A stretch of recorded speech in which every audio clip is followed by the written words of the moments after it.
Hello guys! Ayan ang view sa baba namin. Ayan ang aking cherry blossom. Mas maganda dito sa sa taas. So, ayan.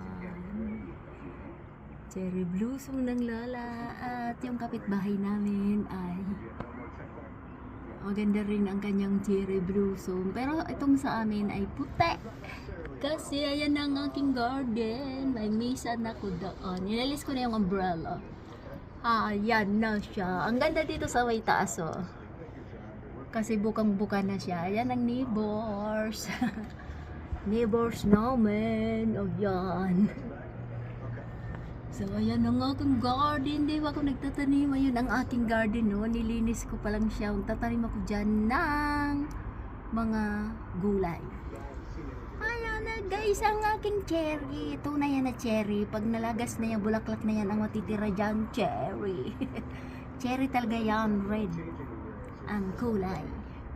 So guys, thanks for watching. Ganda na. Ganda na. Oh my God. Bye.